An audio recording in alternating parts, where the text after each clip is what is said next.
তো দিতে হবে। তা কার কি ভাই আমি জানি না, আমি এতটুকু জানি কাউকে ক্রিটিসাইজ করা, কাউকে ছোট করার ইজাজত আমার ইসলাম দেয়নি। আমি ও বিষয়ে মন্তব্য করব না। অনেক কিতাব আছে এই পৃথিবীতে, অনেক ধর্মীয় পুস্তক আছে, আমি কোন ধর্মীয় পুস্তকের সম্বন্ধে নোংরা কথা বলতে পারবো না। কেন? 104টে কিতাব, মাত্র 4টের নাম জানি, 100টার নাম জানি না। তাহলে আমি কেন সমালোচনা করতে যাব? ঠিক না বেঠিক? কিন্তু আমি যেটা বলবো সেটা হলো এটাই, পৃথিবীতে প্রথম যে মানবটা এসেছিলেন তিনি কে? সকলে বলুন। আদম আলাইহিস সালাম। আর তিনার স্ত্রী কে ছিলেন? হাওয়া আলাইহিস সালাম। তিনি ছিলেন ইসলামের অনুসারী। জোরে বলুন সুবহানাল্লাহ। কেন? বাপ আদম ছিলেন একত্ববাদের বিশ্বাসী, অর্থাৎ এক প্রভু, এক রব, এক খালেক, সৃষ্টিকর্তা একজন, স্রষ্টা একজন, এই বিশ্বাসী ছিলেন বাপ আদম। মা হাওয়াও ছিলেন এই বিশ্বাসী। আলহামদুলিল্লাহ, ইসলাম সেদিন থেকে শুরু, যেদিন 3টে মানুষ ছিল না, 2টো মানুষ ছিল, দুজনেই ইসলামের অনুসারী ছিলেন। জোরে বলুন সুবহানাল্লাহ, আরো জোরে বলুন সুবহানাল্লাহ। দিনে দিনে বাপের ছেলে বেড়েছে, 1000 জনের 1000 পছন্দ হয়েছে। কারো পছন্দকে আমি পক্ষে বিপক্ষে যাচ্ছি না। আলহামদুলিল্লাহ, আমি আমার বাপের পছন্দে আছি। জোরে বলুন সুবহানাল্লাহ। আরেকটু যদি বলি আপনারা আরেকটু খুশি হবেন। কেন? আমরা ভারতীয়, ঠিক না? আমরা ভারতীয়, আমরা আরেকটু খুশি হব, গর্ব করব। কেন? ইসলাম ডাইরেক্ট জান্নাত থেকে বাপ আদমের দ্বারা ভারতে এসেছিল। জোরে বলুন সুবহানাল্লাহ, আরো জোরে বলবেন না? দেখুন ভাই, শুধু ওয়াজ করা যায় না, ওয়াজ করিয়ে নিতে হয়। ওয়াজ শুধু করা যায় না, করিয়ে নিতে হয়। কেন? এমনি প্রচুর জায়গায় ঘুরে ঘুরে ঘুরে ঘুরে আর গাড়ি চাপতেও আর ভাল লাগে না। কথা বুঝলেন? শুধু মনে হয় দূরের জলসা হলে কেটে দে কেটে দে কেটে দে, আর ভাল লাগছে না। একটু নিতে হয়, করিয়ে নিতে হয়, একটু সরাসরি দেন। প্রথম যে মানব, পুরুষ এবং নারী দুজনকে সৃষ্টিকর্তা পাঠালেন। প্রথম আমাদের আব্বা আদম আলাইহিস সালাম ডাইরেক্ট জান্নাত থেকে হিন্দুস্তানে এসেছিলেন। জোরে বলুন সুবহানাল্লাহ। সারে জাহাं से अच्छा, বলুন বলুন, हिंदुस्तान हमारा। क्यों सारे जहां से अच्छा हिंदुस्तान हमारा? क्यों? क्योंकि हमारे बाप का मुल्क है। सबसे पहले जो इंसान जब बसार आए थे, हिंदुस्तान में तशरीफ लेके आए हैं। मुस्लिम हो, ईसाई हो, क्रिश्चियन हो, हिंदू हो, दलित हो, किसी मजहब से ताल्लुक है, सब अपना अपना बास की बात है, मगर हर इंसान का जो अव्वल पिता है, पहले बाप है, आदम सफीउल्लाह डायरेक्ट जन्नत से हिंदुस्तान आए हैं। लिहाजा हिंदुस्तान के साथ जन्नत की डायरेक्ट कनेक्शन है। बोलिए सुभान अल्लाह, और ऊंचा बोलिए सुभान अल्लाह। এজন্য আমরা গর্বিত, আমরা ভারতীয়। ঠিক না বে ঠিক? দ্বিতীয় নম্বর কথা, আম্মা কোথায় এসেছিলেন? আম্মা জাজিরাতুল আরব, আমার নূর নবী, দয়ার নবীর দেশে এসেছিলেন। জোরে বলুন সুবহানাল্লাহ। আর স্বাভাবিক, ছেলেরা বাপের থেকে মাকে একটু বেশি ভালোবাসে, তাই তো নাকি? এই জন্য মদিনার উপরে একটু টান বেশি আমাদের। কিছু করার নেই, এতে তুমি যত পেশাল লাগাও, আমার কিছু করার নেই। দিল কা মামলা হ্যায়, এখানে জোর কারো চলে না। তো যাই হোক, আমি যে কথা বলছিলাম, তাহলে প্রথম এই দুজন, একজন নারী একজন পুরুষ, ইনাদের মাধ্যমে সৃষ্টিকর্তা মানুষ তৈরি করছে। কিভাবে তৈরি হচ্ছে? বাপ আর মা এক জায়গায় হলেন, তাই তো নাকি? বাপের শরীর থেকে রস মায়ের রেহেমে যাচ্ছে। কখনো ভেবে দেখেছেন সৃষ্টিকর্তা কত পাওয়ার? মায়ের রেহেমে গেল, বাপের শরীরের রসের সঙ্গে তোমার আমার মতো কোটি কোটি কোটি কোটি স্পাম যেটাকে বলা হয়, শুক্রাণু, বুঝতে পারছেন তো নাকি? কোটি কোটি যায়, সব মারা যায়। আমাকে মালিক বাঁচিয়েছে, তোমাকে বাঁচিয়েছে, তোমাকে বাঁচিয়েছে, তোমাকে বাঁচিয়েছে, সব রাস্তায় মারা যায়। একটা শুক্রাণুকে বাপের শরীর থেকে নিয়ে যে মায়ের রেহেমের মধ্যে যেতে দেয়, ওই রেহেমের মধ্যে যাবার পর 40 দিন একটা পানি তরলের মতো গোস্তের আকারে পড়ে থাকে। 41 দিন পর থেকে ওটা ডিজাইন শুরু হয়। এই যে প্রক্রিয়াটা চলছে, এই ক্ষমতাটা জেনার তিনি হলেন আল্লাহ। জোরে বলুন সুবহানাল্লাহ। তিনি হলেন আমাদের সৃষ্টিকর্তা, তিনি হলেন আমাদের মালিক। তিনার উপাসনা করো, তিনাকে পিয়ার করো, তিনাকে রাজি করো, তিনার কথা মতো চলো, তিনার গাইড বুক কোরআন মেনে চলো, তিনার পাঠানো মেসেঞ্জার প্রফেট মোহাম্মদ রসুলকে মেনে চলো, তবেই তো সাকসেসফুল। কত বড় নেতা হলে, কত বড় লিডার হলে, কত বড় ধনী হলে, কত গাড়ি, কত বাড়ি, কত কি, এগুলো সাকসেসফুল নয়। এ সব রয়ে যাবে, দুদিনের মায়া ছেড়ে চলে যেতে হবে। হাকিকাতে সাকসেসফুল হলো আপনাকে যদি আপনার সৃষ্টিকর্তা ভালোবাসে। যদি মালিকেরই না হতে পারলেন, দুনিয়ায় হাজারের হয়ে কি লাভ রইল?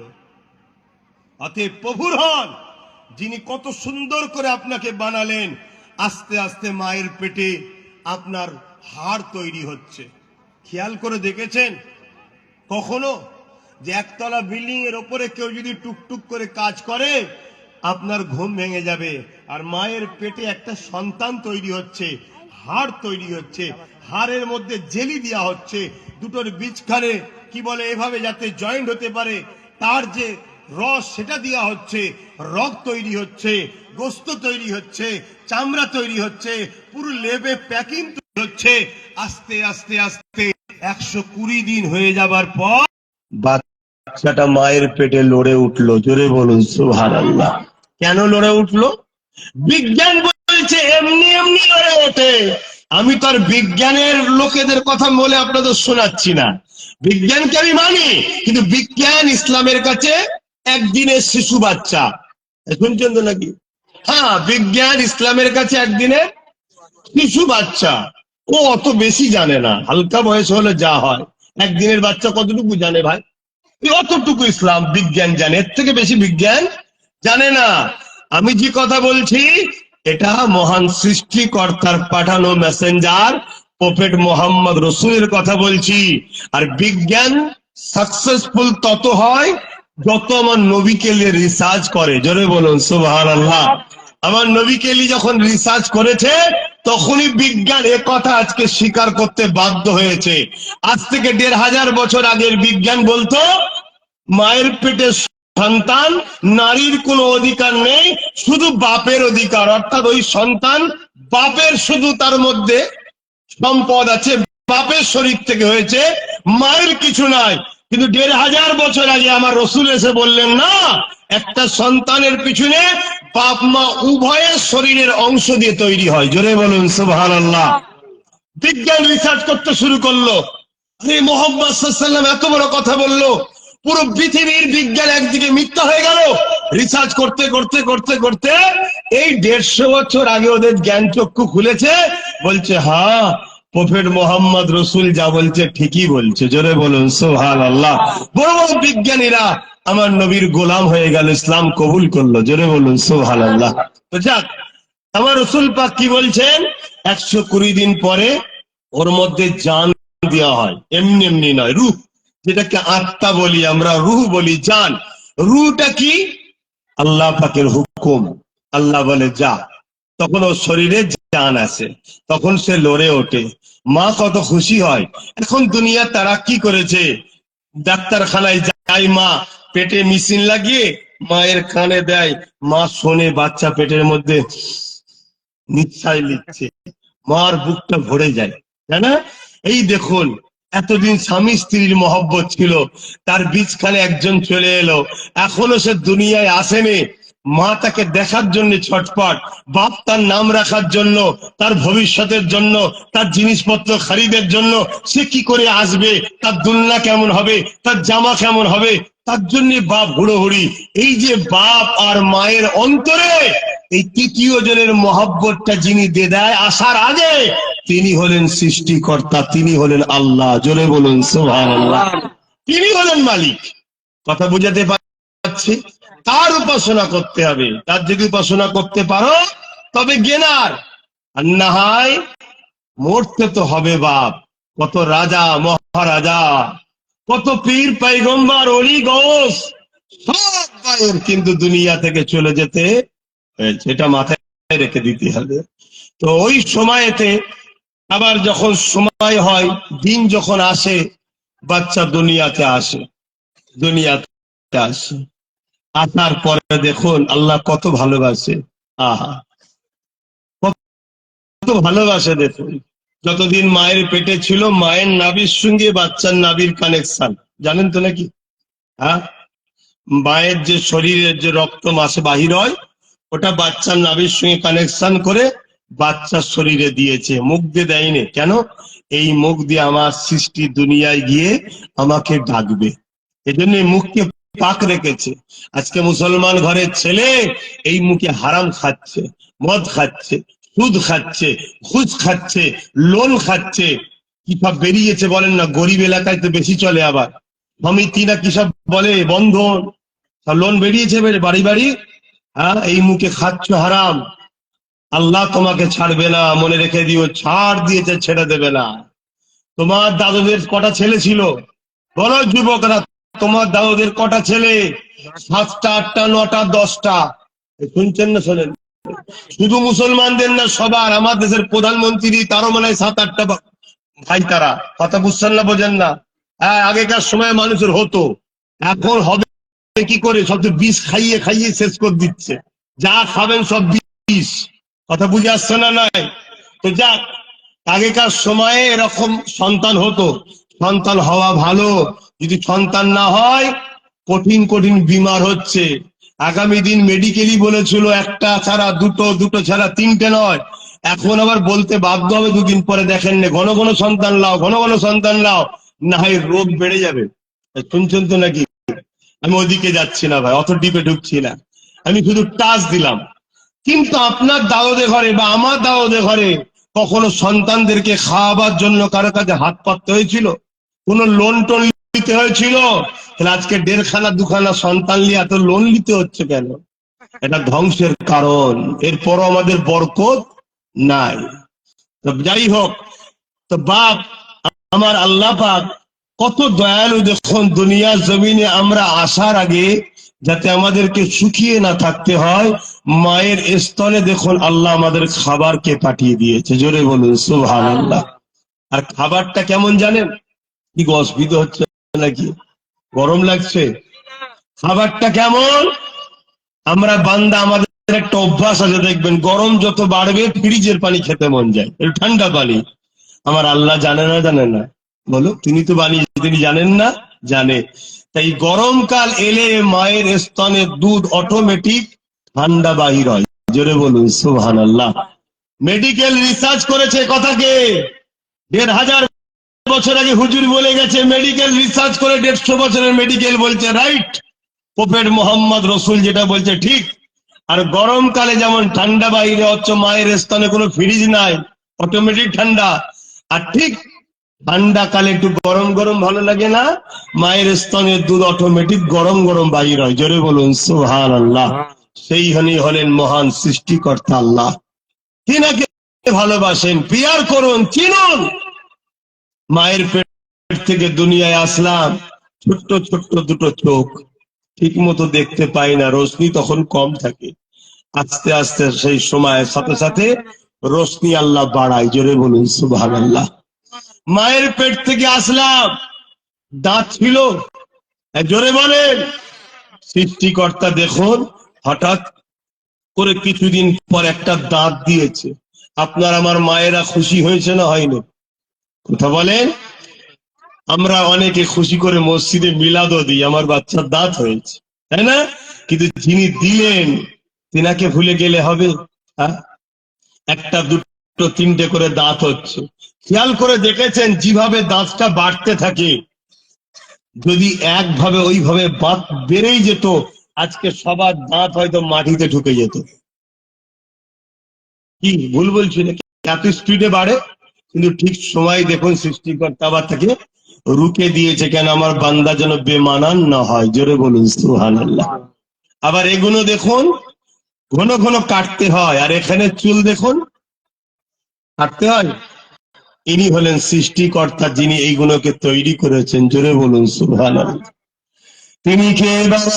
মক্কা জমিনে আল্লাহ নবী যখন আসলেন, ওই সময় মানুষেরা এক আল্লাহকে ভুলে গিয়ে 360টা নকল খোদার উপাসনা করেছিল।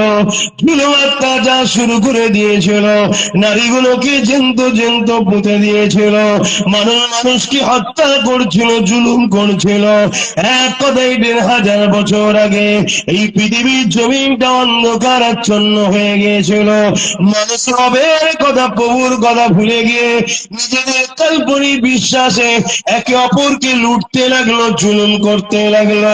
মহান সৃষ্টিকর্তা আল্লাহ এই মানুষ জাতিগুলোকে ধ্বংসের হাত থেকে নিজেদের মধ্যে ভাইচারা তৈরি করাবার জন্য, খুনাখুনি থেকে ফিরে আসার জন্য, নারীগুলোর অধিকার দিবার জন্য, বাঁচার জন্য তিনি তিনার পেয়ারা বন্ধু মোহাম্মদ রাসূলুল্লাহকে পাঠিয়েছিলেন।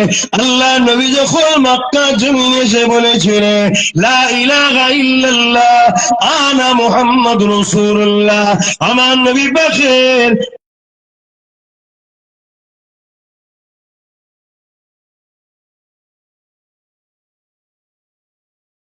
শাসক, তারা আমার নবীর বিরোধী করলো। দ্বিতীয় হলো যারা ধর্মের নামে মানুষকে মিথ্যাচারের মধ্যে ডুবিয়ে রেখেছিল, তারা আমার নবীর বিরুদ্ধে চলে গেল। শুনছেন কেন? তারা বুঝতে পেরেছে আমাদের জায়গা এবার হাতছাড়া হবে। আমাদের বিশ্ব জুড়ে ইসলামের সমালোচনা, ইসলামের বিরোধী যারা করে, তারা এই দুজনের মধ্যে যে কোনো একজন হবে, তৃতীয় কেউ নয়। আর এই দুজন সর্বসময় চাই মানুষ মূর্খ, মানুষ অশিক্ষিত। কেন? মূর্খকে চুনকেও দই বলে বিক্রি করা যাবে, আর শিক্ষিতর কাছে কখনো ধোঁকা দেওয়া যেতে পারে না। এই দুজন সর্বসময় চায় মানুষ যেন মূর্খ হয়, মানুষ যেন অশিক্ষিত হয়, মানুষ যেন সচেতন না হয়। কেন? মানুষ সচেতন হলে, শিক্ষিত হলে, তাহলে তাকে চুন নিয়ে যে বলা যাবে না এটা দই। কথা বুঝছেন না বোঝেন না? আমার রাসূলুল্লাহর বিরুদ্ধে দাঁড়িয়ে গেল। আর নবী এলেন কেন? এই মানুষ জাতির চলার রাস্তা ভুলে গিয়ে ভুল রাস্তায় চলেছিল। শুধু আমার নবীর উপরে জুলুম হয়েছে না আরো হয়েছে? কথা বলে।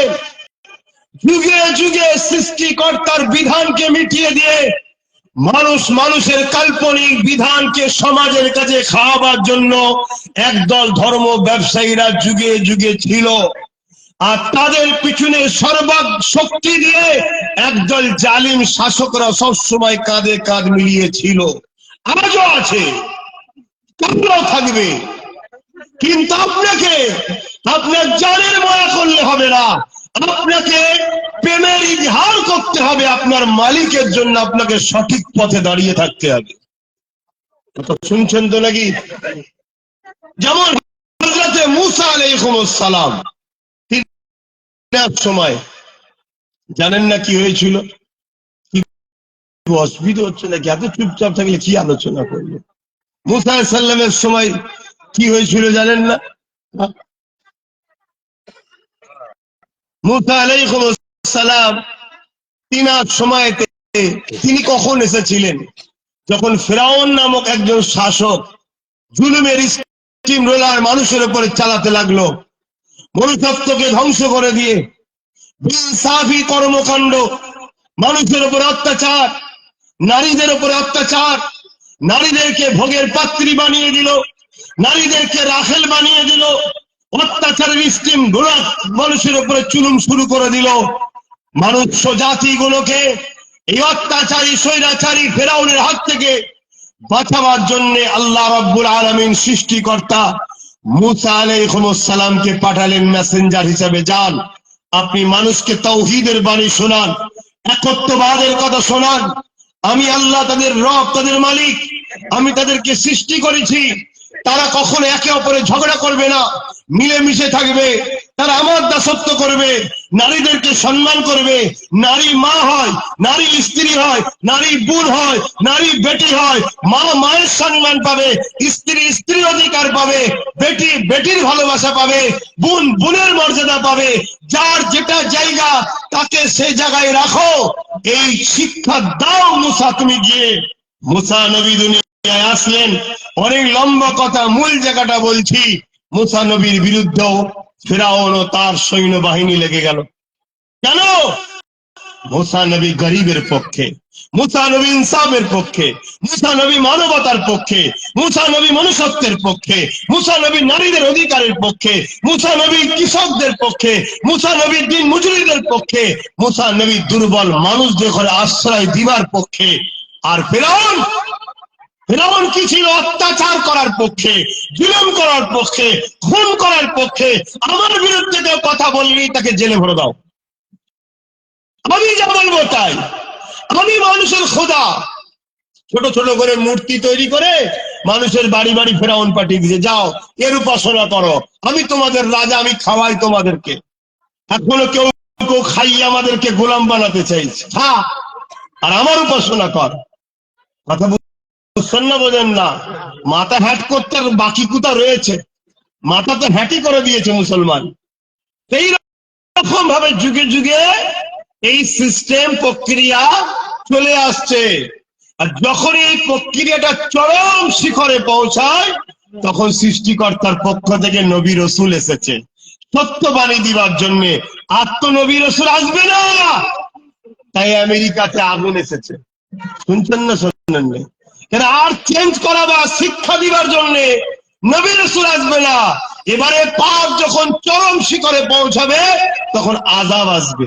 আযাব এটা সামান্য একটা ছোট্ট এসেছে, এটা বিরাট কিছু ব্যাপার নয়, খুব সামান্য ব্যাপার। কথা বুঝে আসছে তো? যাক, ওই সময় মুসা নবীকে যখন কোনো দিক দিয়ে রুখতে পারছে না, তখন ফেরাউন কি করলো? মুসা নবীকে জাদু দ্বারা মেরে ফেলার জন্য 70,000 জাদুকর ডেকেছে। কত জাদুকর? আজকেও জাদুকর সমাজে আছে না নাই? জাদু মানেই 2 নম্বরই, জাদু মানে ভণ্ডমি, জাদু মানে মানুষের চোখকে ধোকা দেওয়া। চলে আসুন, তার তথ্য বলছি কোরআন থেকে। মুসা আলাইহিস সালামকে খতম করার জন্য জালিম অত্যাচারী শাসক 70,000 জাদুকর ডেকেছে। আজকের কথা এটা, কিছু কম বেশি 4,000 5,000 বছর আগেকার রকেয়া। কোরআনে আল্লাহ তা শুনিয়েছে, বর্ণনা করেছে।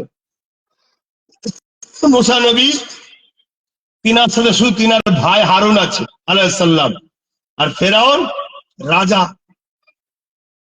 সৈন্য আছে, মিলিটারি আছে, ফোর্স আছে, রাজ দরবার গমগম করছে। 70,000 জাদুকরকে দাওয়াত করে নিয়েছে, ভালো মন্দ করে খাওয়ানো হয়েছে মুসাকে যদি হারানো যায়। মুসা নবী যখন গেলেন, 70,000 জাদুঘর তারা একটা করে রশি নিয়ে এসেছিল। ওই রশিগুলো যখন ছেড়ে দিল, প্রত্যেকটা রশি সাপ হয়ে যাচ্ছে। জাদুঘরের রশি কি হচ্ছে? সাপ হচ্ছে। মন দিয়ে শুনবেন। আজকালকার জাদুকর আর তখনকার জাদুঘরের মধ্যে পার্থক্য ছিল। তখনকার জাদুকরের আরো পাওয়ারফুল ছিল। যেমন আমার দেশে একটা জাদুকর ছিল, জাদুকর জয়পাল। নাম শুনেছেন না শোনেননি? গরিবে নওয়াজের সঙ্গে পাল্লা দিতে গেছিল। একটু বলবো? অসুবিধা হচ্ছে? আচ্ছা, প্রথম মুসা নবীটা বলেলি, তারপরে এটা বলছি। কেন? যুগে যুগে জালিমরা যখন সব বিদ্যা শেষ হয়ে যায়, তখন লাগায় এবারে জাদুর বিদ্যা। শুনছেন তো নাকি? জাদু বিদ্যা চালায়। কিন্তু যাদের হৃদয়ে আল্লাহর প্রেম ভালোবাসা থাকে, তাদেরকে জাদুও কিছু করতে পারে না। এই রিসেন্ট 1 মাস 1.5 মাস আগে একটা ন্যাশনাল নিউজে একজন জাদুকর বক্তব্য দিতে বসছিল। সে মহিলা জাদুকর, মহিলা। পৃথিবীর সে বর্তমান এখন নাম করা জাদুকর পৃথিবীর মধ্যে। সে তাকে জিজ্ঞেস করেছে তুমি কি করো, সে অনেক বক্তব্য দিতে দিতে বলেছে আমি সব জায়গায় গেনার হয়েছি, শুধু মুসলমানদের কাছে পরাজিত হয়েছি। বললেন না সুবহানাল্লাহ? মুসলমানদের যতই জাদুকরি লাগে না, আরে পৃথিবীর জাদুকররা যত জাদু করিস লাগবে না কেন, মুসলমানদের কাছে আয়াতুল কুরসি আছে। যেটা বলেন সুবহানাল্লাহ। আয়াতুল কুরসি জানো তো? না জানা থাকলে মুখস্থ করবে, সকালে উঠে ঘর থেকে যখন বেরোবে আয়াতুল কুরসি পড়ে গায়ে ফু দিয়ে হাতে ফু দিয়ে পুরো শরীরে মালিশ করে শরীর বন্ধ করে বেরোবে, 70,000 রহমতের ফেরেশতা তোমাকে পাহারা দেবে। জোরে বলুন সুবহানাল্লাহ। আবার রাত্রি যখন শোবে আয়াতুল কুরসি পরে গায়ে ফু দিয়ে শোবে, সারা রাত তোমাকে সমস্ত শয়তানের হাত থেকে মহান সৃষ্টিকর্তার ফেরেশতা দ্বারা পাহারা দেওয়া হবে। জোরে বলুন সুবহানাল্লাহ। কোথা থেকে কোথা আমরা ঘুরে বেড়াই, কোথা থেকে কোথা, কখনো আকাশ পথে, কখনো পানি পথে, কখনো বাইকারে, কোথায় না কোথায় ঘুরে বেড়াই। আমাদের কখনো মনে হয় না এক সেকেন্ডের জন্য কোনো টেনশন, কোনো ভয়, রাত 12টা হোক, 1টা হোক, 2টো হোক, না আগে কোনো কাই কুই করে বাতি জ্বেলে যায় না, পিছনে কেউ থাকে, কেউ থাকে না, কিন্তু আমরা বুক ফুলিয়ে ঘুরি কেন? আমরা জানি আমাদের কাছে আয়াতুল কুরসি আছে। জোরে বলুন সুবহানাল্লাহ। এই কুরসি নাও থাকতে পারে, আয়াতুল কুরসি তো আছে। কথা বুঝতেন না, বোঝেন না? এই কুরসি যাদের আছে তারা আগুন সামলাতে পারেনি, আর আয়াতুল কুরসি যারা আছে, আফ্রিকা যখন, ব্রাজিলে যখন অ্যামাজন জঙ্গলে আগুন লেগে গিয়েছিল বছর 5 আগে, জানেন না? এটা কি না বল, আরে কত পানির ট্যাঙ্কার ফ্যাঙ্কার ফ্লাইট দিয়ে কত দেশ চেষ্টা করেছিল অ্যামাজন জঙ্গলের আগুনকে বন্ধ করতে হবে, অ্যামাজন জঙ্গলের আগুনকে বন্ধ করতে হবে। অবশ্যই বন্ধ হওয়া দরকার, কারণ এই গাছপালা আমাদের অক্সিজেনের জন্য প্লান্ট, এগুলো অক্সিজেন প্লান্ট, এগুলো যত গাছপালা কমবে গরমের তাপ বাড়বে, আমরা অক্সিজেন নিতে পারবো না। আমি আপনাদের বলছি যেভাবে গাছ মাফিয়ারা গাছ কাটছে, যদি আপনারা না রোকেন আর পরিবর্তে যদি গাছ না লাগান, আগামী 10-15 বছর পরে আপনার এলাকারই তাপমাত্রা এত হবে যেমন করাতে ডিম দিলে হাফ বয়েল হয়ে যায়, মানুষগুলো হাফ বয়েল হয়ে যাবে জ্যৈষ্ঠ মাসে। গল্প বলছি না, মিলিয়ে নেবেন। অতএব আপনাদেরকে এখানে যখন কথা এসেছে বলে দিই, প্রত্যেকে কম করে হলেও 10টা করে গাছ লাগান, নিজের উঠোনে নিজের জায়গাতে 10টা করে গাছ লাগান, ভালো ভালো গাছ লাগাবেন, 100-150 টাকা দামের গাছ লাগাবেন, শাল সেগুন লাগান। কথা বুঝে আসছে? আজ থেকে 10 বছর, 15 বছর, 20 বছর পর আপনার ছেলে মেয়ে জন হবে, ওই 10টা গাছই ওদের ভবিষ্যৎ করে দেবে, ওদের বিয়ে শাদী কারবার ব্যবসা ঘর বাড়ি সব হয়ে যাবে, 10টা গাছ কাটলেই হয়ে যাবে। কথা বুঝছেন না, বোঝেন না? এতে কি হবে? অক্সিজেন হবে, অক্সিজেন। গাছ লাগান, গাছ লাগানো দরকার। অ্যামাজন জঙ্গল যে আছে, কটায় আজান হবে? আচ্ছা এখনই আজান হবে, 4:30টায় জামাত হবে, এখনো বাকি আছে। আমি 4টে বন্ধ করব, তারপর একটু সালাম করি, দোয়া করবো আলোচনা করে। অসুবিধা হচ্ছে আপনাদের? তাহলে আরেকটু বলি, আফ্রিকায় ব্রাজিলে যখন অ্যামাজন জঙ্গলটায় আগুন ধরে যায়, তখন চেষ্টা করেছে অনেক পানিতে বন্ধ করা দরকার, না হয় কিন্তু ওই পানিও হবে না, পৃথিবীর ভারসাম্য শেষ হয়ে যাবে, পৃথিবীটা ধ্বংস হয়ে যাবে, শুধু ব্রাজিল একা নয়, পৃথিবী ধ্বংস হয়ে যাবে। কিন্তু আমি যেটা বুঝাতে চাইছি, অনেক চেষ্টা করেছে পানি টানি দিয়ে, কোনোভাবে আগুনকে রুকা যায়নি। লাস্টে যে ব্রাজিল আজান শুনলে রেগে যেত, যে ব্রাজিল, আচ্ছা একটু আজানটা হয়ে যায়, আজানের কথায় আজানও শুরু হয়েছে।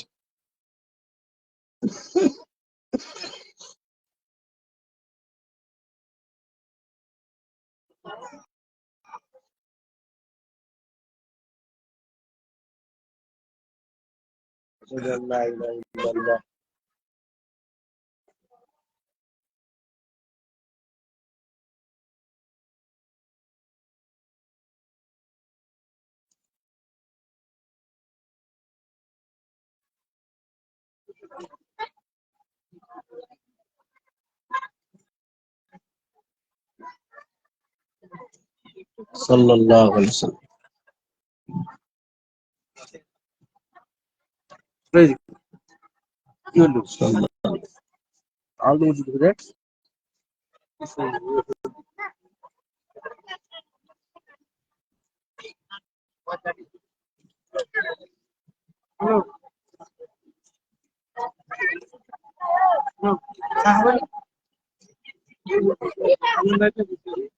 चाल चाल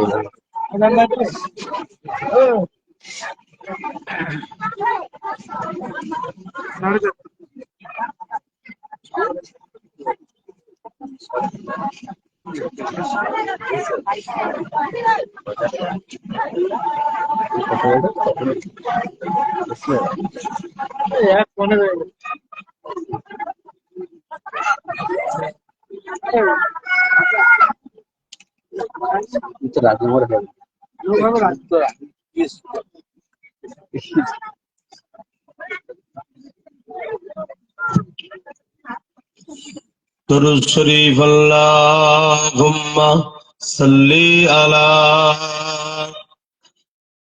জোরে জোরে পড়েন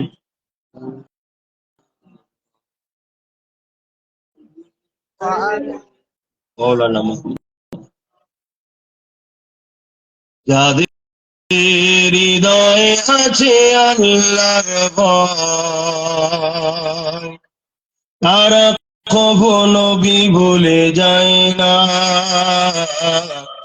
আল্লাহর প্রেম ছাড়া এই দুনিয়া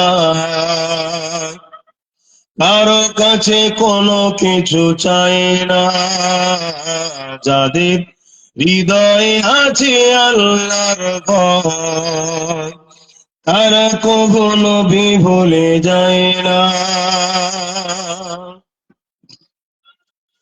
রাতের আধারে যারা সিজদাতে রয় দু চোখের আঁসুতে নদী যেন বয় রাতের আধারে যারা সিজদাতে রয় দু চোখের আঁসুতে নদী যেন বয় চলো নারা চানি যত আসো চলো নারা চানি যত আসো পিছনে ফিরো তাকায় না যাদের হৃদয়ে আছে আল্লাহর ভয় তারা কখনো ভুলে যায় না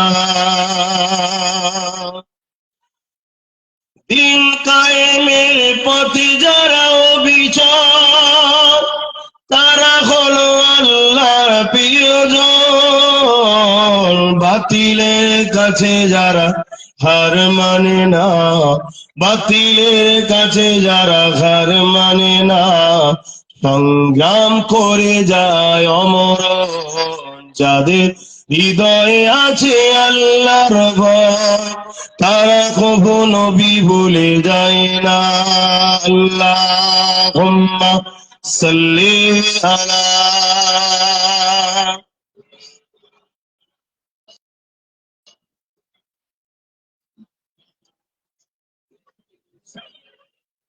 মৌলানা আমার আব্বা জানেরা সময় দিয়ে খেয়াল করে সংক্ষেপ করছি কথাটা একটু বলে নি ব্রাজিল হুকুমা সর্বদিক দিয়ে চেষ্টা করেছে ফ্রান্স সাথ দিয়েছে ব্রিটেন সাথ দিয়েছে আরো মুল্ক সাথ দিয়েছে ফ্লাইটে করে পানি দিচ্ছে যে বন্ধ হয় নানা রকম কেমিক্যাল গ্যাস অনেক রকম দিয়ে চেষ্টা করছে বন্ধ করার কিছুতেই কিন্তু অ্যামাজন জঙ্গলের আগুন বন্ধ করতে পারেনি লাস্টে ব্রাজিল হুকুমত যারা মসজিদকে বন্ধ করতে চেয়েছিল মাদ্রাসাকে বন্ধ করতে চেয়েছিল আজও যেমন আমার দেশে আওয়াজ উঠছে মসজিদ বন্ধ করো মাদ্রাসা বন্ধ করো আমি আবার বলবো লাপালাপি ভালো কিন্তু খুব লাপালাপি ভালো নয় কথা বুঝছেন না বোঝেন না কেন খুব জোর লাপালাপি ঠ্যাং ভেঙে যেতে পারে লাপালাপি করা ভালো কেন যে যার রুটি সারতে গেলে তো প্ল্যান করছে না মসজিদ মাদ্রাসার বিরোধী না বললে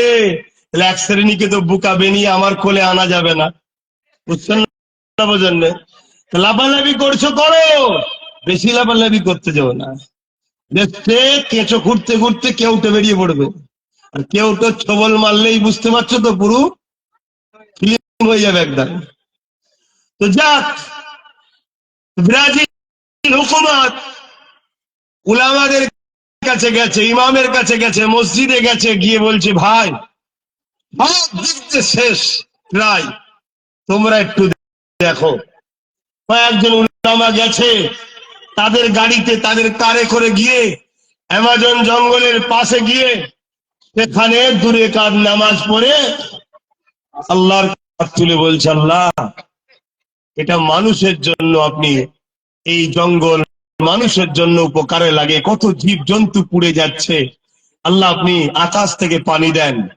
সঙ্গে সঙ্গে দোয়া হতে হতে মেঘলা হলো, পানি হলো, অ্যামাজন জঙ্গল আগুন নিভিয়ে গেল। জোরে বলুন সুবহানাল্লাহ। তো ভাইয়ের আমার, আমি বুঝাতে চাইছি এটাই, যাদের কাছে আয়াতুল কুরসি আল্লাহ দিয়েছে তাদের অন্য কুরসির প্রয়োজন নাই, কিন্তু কুরসিতে যদি কেউ বসে মানবরূপী পশু হয়, তাকেও কুরসি থেকে নাবিয়ে দিবার দায়িত্ব আয়াতুল কুরসি ওয়ালাদের আছে না নাই? এটাকেও মাথায় রাখতে হবে, না হয় আল্লাহ ওই জালিমের সাথে তোমারও বিচার করবে। কেন জুলুম করা শুধু অন্যায় নয়, জুলুমকে দেখে চুপ করে থাকাটা আরো বড় অন্যায়। কথা বুঝে আসছে? আর সমাজে যেভাবে জুলুম হয়, একদল মুসলিম, আদিবাসী, দলিত, গরিব হিন্দুদের উপরও জুলুম হয় না? হয় না? খারাপ নেবেন না। যেমন আজকে একটা রায় বাহির হচ্ছে না কি?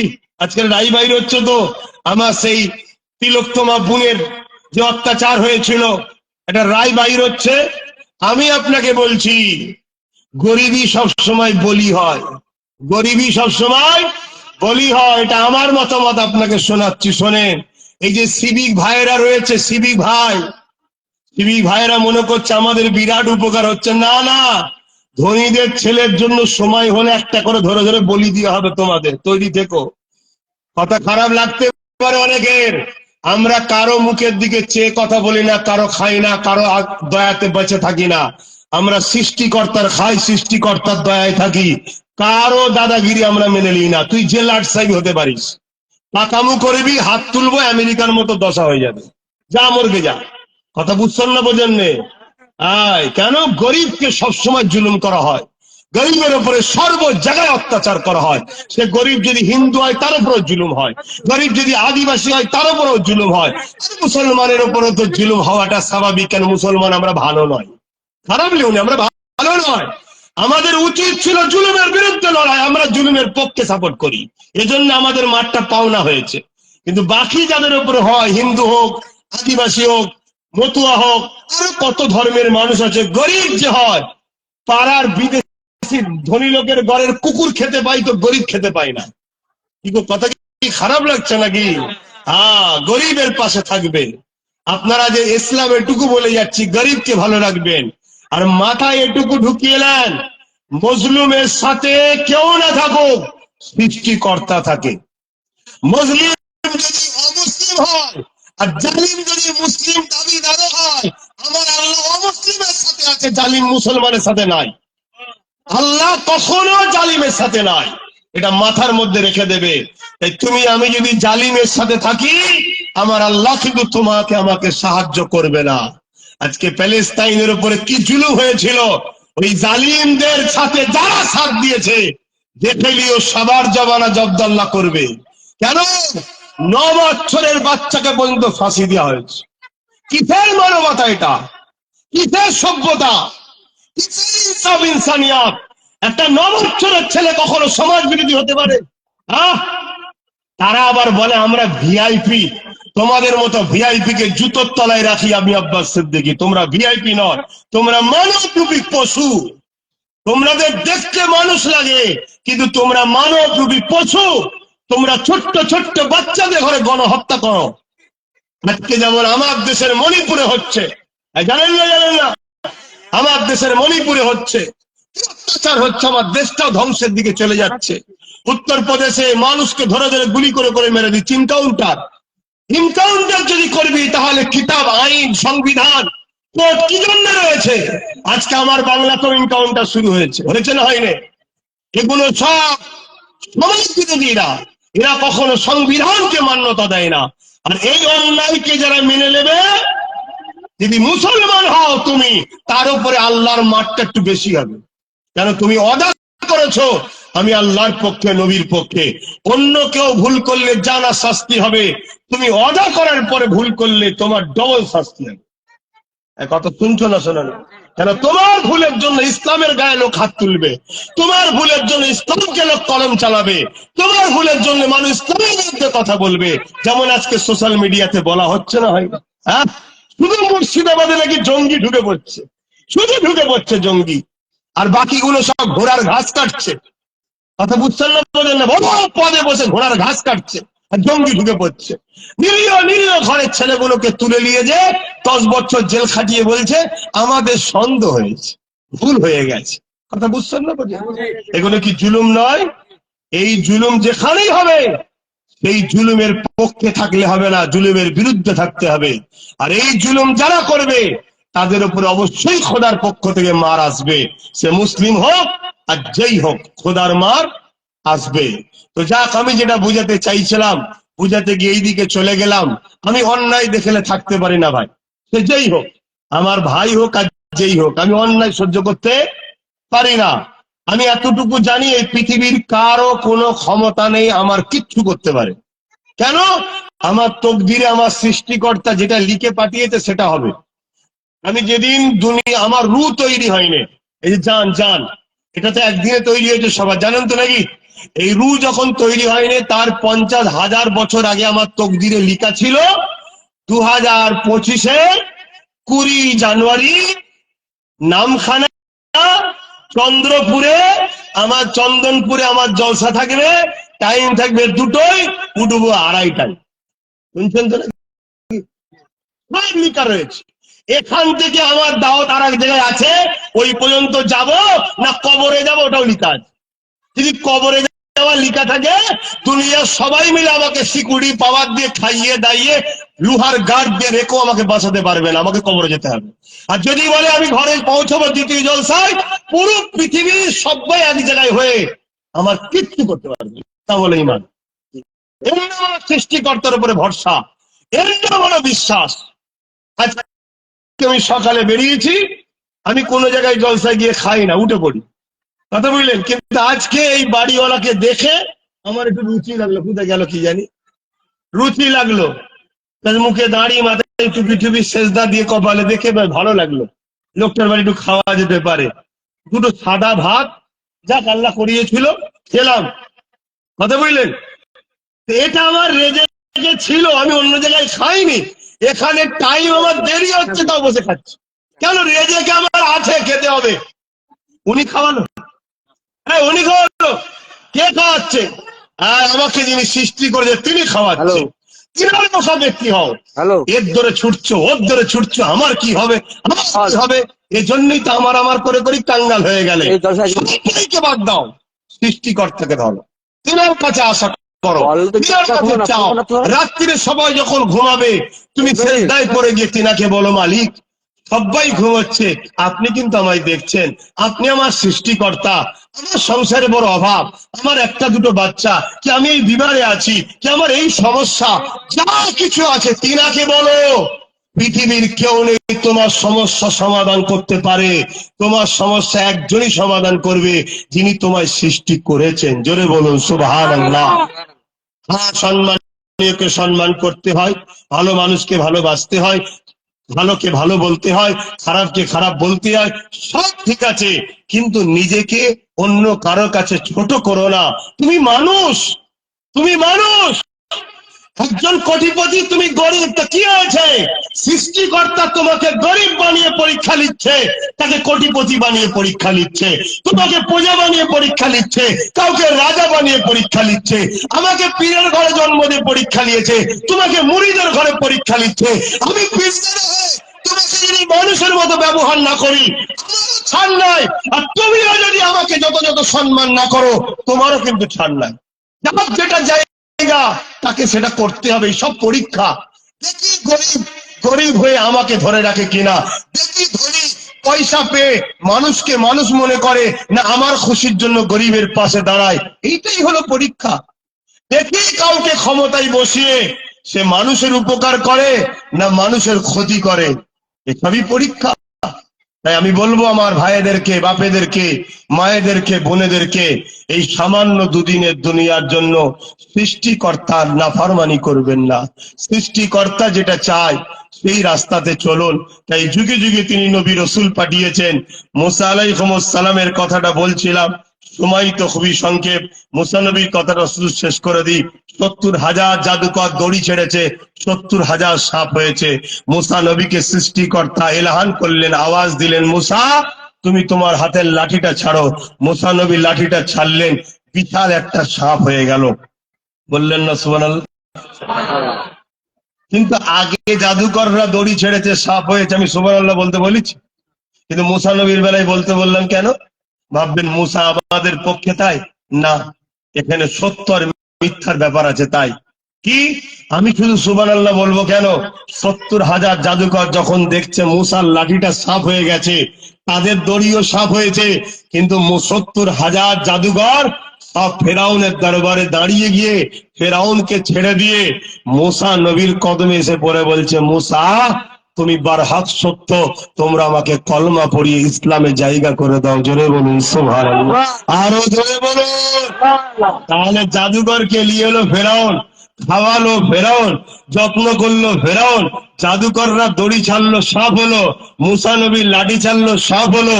আরে তুমিও তো সাপ বানিয়েছো, উনিও তো সাপ হয়েছে লাঠিটা, তা দেখার কি আছে? জাদুকররা বলছে, শোনো, জাদু আর মুসার মধ্যে পার্থক্য আছে। আমরা রশি ছেড়েছি, সাপ হয়েছে, সাপ কিন্তু হাকিকাতে হয়নি, রশি রশি আছে, জনগণ দেখছে সাপ হয়েছে। কিন্তু মুসা যেই লাঠি ছেড়েছে, অবাক হয়ে যাচ্ছি, ওটা লাঠি নেই, ওটা সত্যিকারেরই সাপ হয়েছে। জোরে বলুন সুবহানাল্লাহ, আরো জোরে বলুন সুবহানাল্লাহ।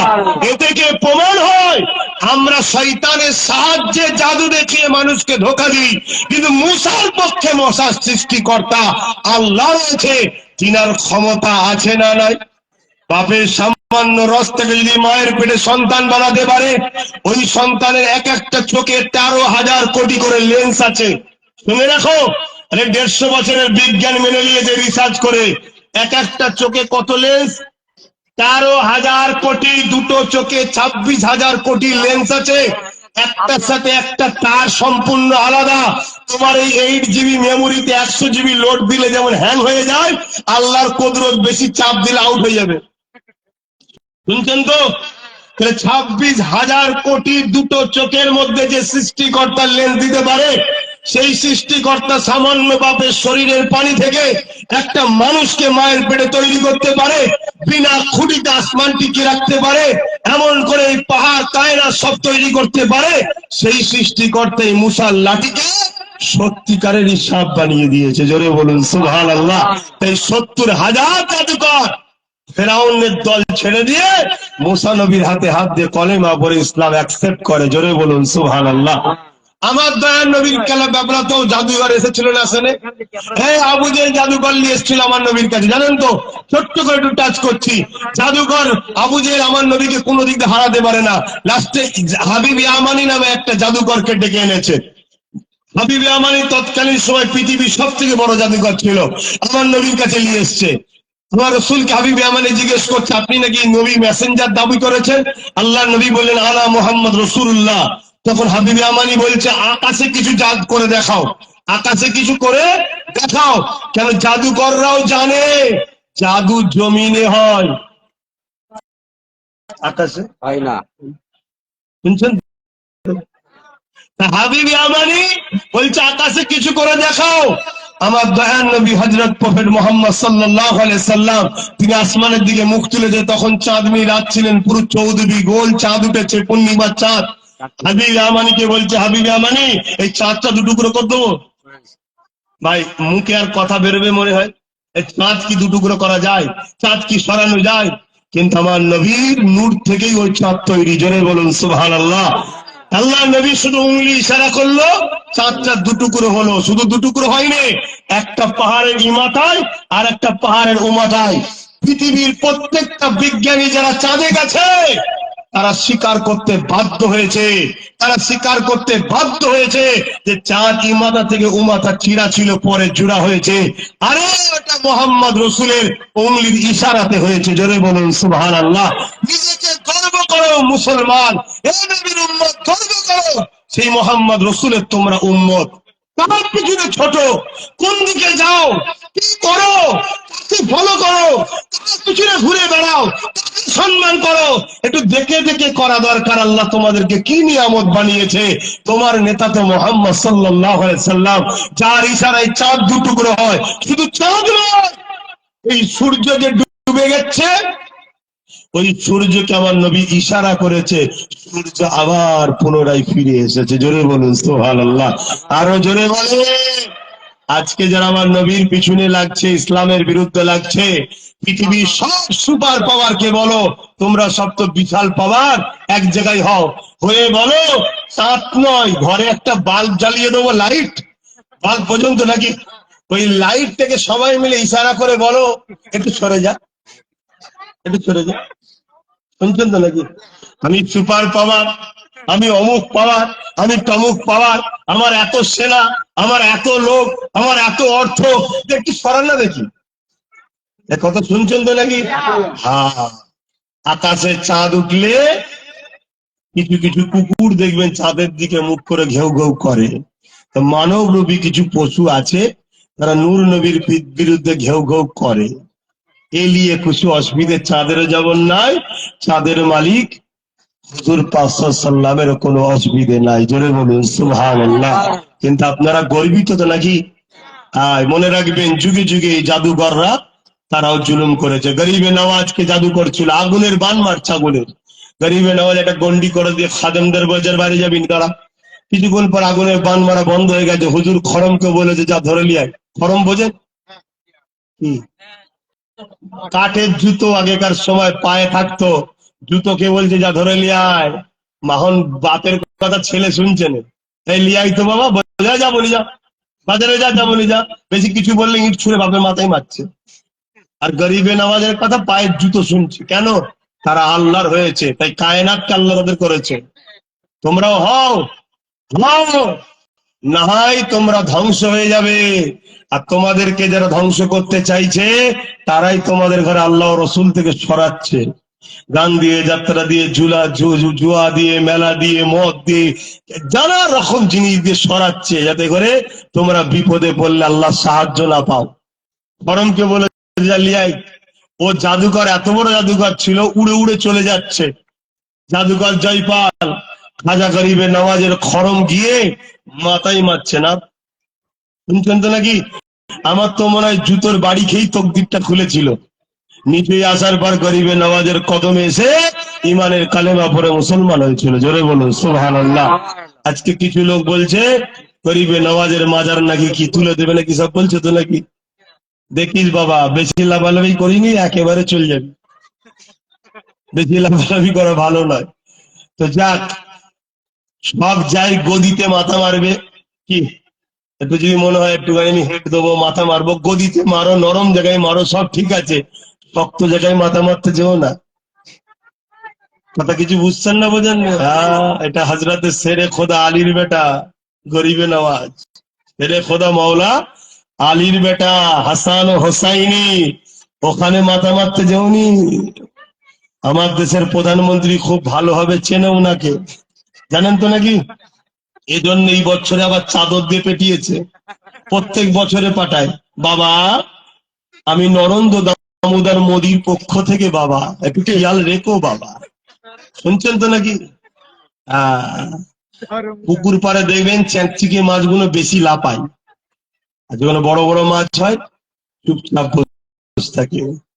অতএব দেশের প্রাইম মিনিস্টার জানে গরিবে নওয়াজের পিছনে লাগলে কি হতে। আর কথা নয়, সালাম দেবো, ইয়া নবী সালাম।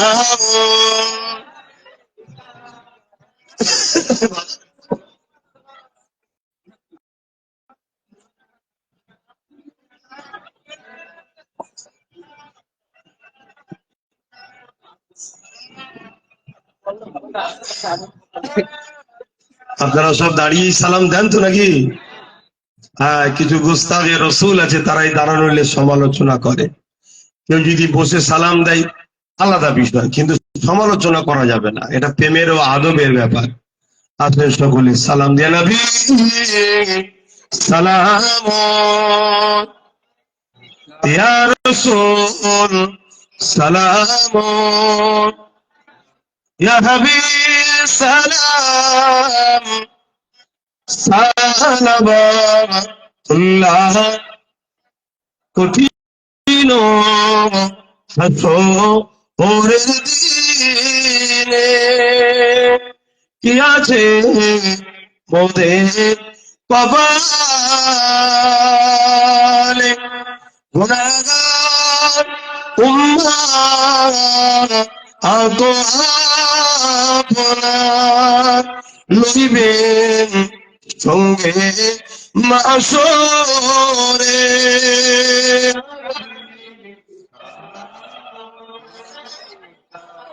রাসূল ইয়া হাবিব সালাম সালাম সকলে গায়ে গায়ে বসুন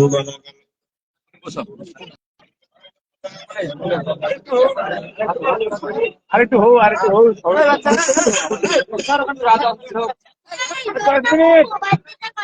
বাপজান আমার সংক্ষেপ করব, দোয়া চাইব। তার আগে এ মাহফিলে আসলাম, প্রথমবার পরিচয় হলো, বেশ কিছু কথা বললাম, কেউ মনে কষ্ট পেলেন? আর একটু হ্যাঁ কি না বলেন। কষ্ট পেয়ে থাকলে সেটাও বলুন যে হ্যাঁ কষ্ট পেয়েছি, তাহলে আমি যে কথা কষ্টদায়ক কথা সে কথা বলবো না। কিন্তু আমায় তো দেখতে হবে, আমায় দেখতে হবে আমি ঠিকের পক্ষে না আপনি ঠিকের পক্ষে। কি বলুন, কেউ কষ্ট পেলে? যাই হোক, আমি একটু ব্যস্তর মধ্যেও আছি। নিশ্চয়ই আপনারা জানেন আগামীকাল আমার ছোট ভাই নওশাদ সিদ্দিকী সে রাজনীতি করে, জানেন তো নাকি? ইসলামের রাজনীতি করা অনেক মহান কাজ, অনেক নেকির কাজ। অন্য কোন ধর্মে কি আছে আমি জানি না, কারো ধর্মে যদি রাজনীতি নিয়ে আলোচনা না থাকে সেটা তার ধর্ম, তার ব্যাপার। আমার ধর্মে রাজনীতির কথা আছে না নাই? জোরে বলুন।